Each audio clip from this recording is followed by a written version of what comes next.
뭐 이 정도 다들 그러지 않나? 내가 나이가 들어서 그런가? 내가 스트레스도 받고 그래서 그런가? 진짜 추워.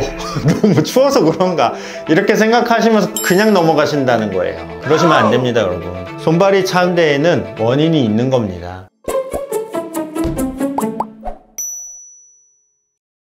안녕하세요. 다리 지잡는 의사 닥터 야옹입니다. 오늘은 수족냉증이 있을 때 의심해 봐야 되는 질환에 대해서 이 영상을 촬영하고 있습니다. 수족냉증은 손발이 차가운 증상이죠. 이 손발이 차가울 때 의심해야 되는 원인 질환이 하나 있는데요, 가장 우선적으로 의심하는 병이라고 생각하시면 되는데 바로 레이노병이라는 병입니다. 많이 들어보신 분도 있고 못 들어보신 분도 있을 겁니다. 이 레이노병이 어떤 병이냐, 손발끝의 말초동맥이 수축함으로써 이 손발끝에 시림, 냉감, 창백함을 유발하는 질환이 되겠습니다. 보통은 추위에 노출되거나 아니면 과도한 스트레스에 노출되거나 실제로 차가운 물이나 얼음에 손발끝이 닿았을 때 극도의 시림감과 하얀색으로 손발끝이 변하는, 혹은 푸른색으로 손발끝이 변하는 그런 병을 이야기합니다. 이 병의 원인은 기본적으로는 혈액순환 장애, 이렇게 말씀드릴 수가 있습니다. 그 중에서도 동맥이라는 것은 영양분이 많고 산소가 많은 따뜻한 피를 공급해주는 관이죠. 이 동맥을 통해서 동맥혈이 손발끝까지 원활하게 도달했을 때 손발끝도 따뜻해지겠죠. 근데 이 말초에 있는 혈관이 비정상적으로 수축함으로써 이 말단에 따뜻한 동맥피가 잘 도달하지 않는 병, 이렇게 이해하시면 되겠습니다. 따뜻한 피가 도달하지 않으니까 자연스럽게 손발끝은 차가워지겠죠. 그리고 시림감, 냉감도 느끼게 되고, 이게 좀 더 심해지면 통증을 유발하기도 하고요. 이게 더 심해지면 궤양 등의 상처들이 나기도 합니다. 보통 이 레이노병이 있을 때 전신성 루푸스나 아니면 류마티스성 관절염 등이 기저질환이 있는 경우가 있다고도 합니다. 하지만 대부분의 경우 한 70%에서 80%의 환자에서는 사실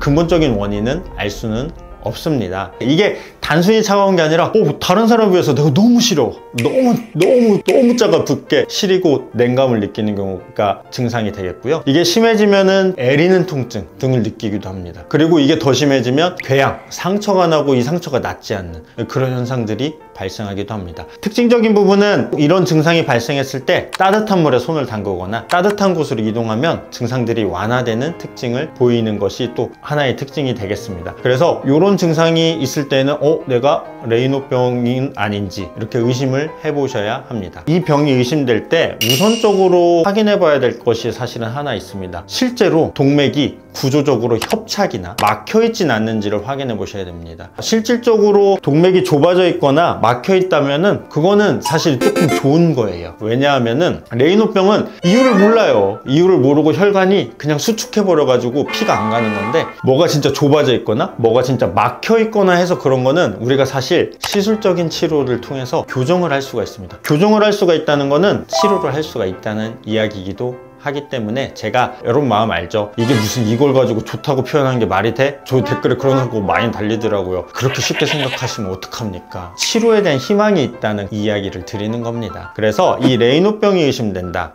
할 때에는 일단 동맥 쪽에 교정 가능한 협착이나 막힘의 원인들이 있는지를 먼저 살펴보는 게 순서고요. 이런 것들이 없다고 하면은 이제 그때부터는 레이노병에 대한 치료, 즉 두 가지로 대표됩니다. 하나는 생활습관, 또 하나는 안 될 때는 약물치료. 이 두 가지를 가지고서 레이노병으로 접근을 해야 하겠습니다. 첫 번째 해결책인 생활습관, 이거는 어떤 게 있을까요? 이 생활습관의 핵심은 따뜻하게 해주는 겁니다. 손발끝을 따뜻하게 해줄수록 이 증상이 완화되고 병이 관리가 되고요. 그리고 아까 말씀드렸죠, 추위에 노출됐을 때, 스트레스에 노출됐을 때 증상이 나온다. 그럼 어떻게 해야 될까요? 추위를 피하시고 스트레스를 피하셔야 하는 것입니다. 이 스트레스를 피하라고 하면은 사실 좀 답답하죠. 스트레스를 무슨 수로 피하냐? 맞는 말이에요. 저도 못 피하겠습니다. 하지만 원칙적으로 나를 괴롭히는 원인들이 있다면 그거를 회피하는 게 일단은 답이 되기 때문에 어려운 건 알지만 그래도 공식적으로 말씀드립니다. 스트레스 피하시고 추위를 피하시는 게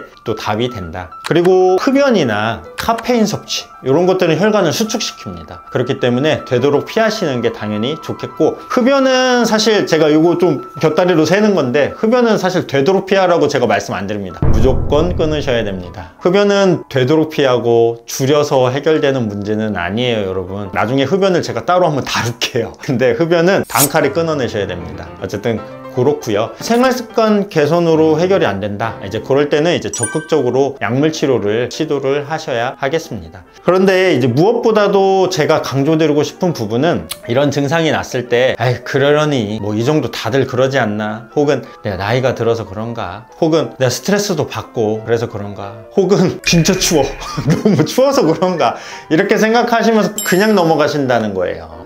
그러시면 안 됩니다, 여러분. 손발이 찬 데에는 원인이 있는 겁니다. 이 원인 되는 병들을 파악을 하셔야 돼요.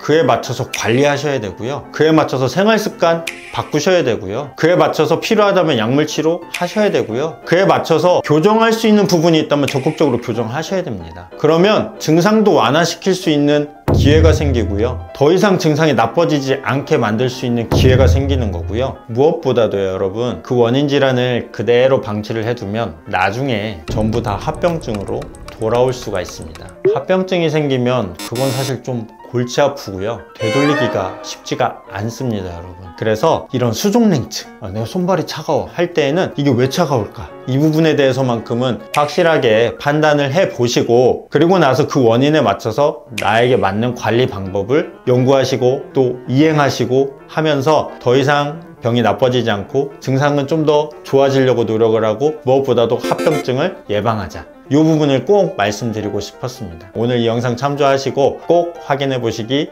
바랍니다. 또 손발이 차가울 때 의심해야 되는 질환들, 레이노병만 있는 건 아닙니다, 여러분. 앞으로 제가 계속 말씀을 드리도록 하겠습니다. 지금까지 서울선 혈관의사 닥터 야옹이었습니다. 감사합니다.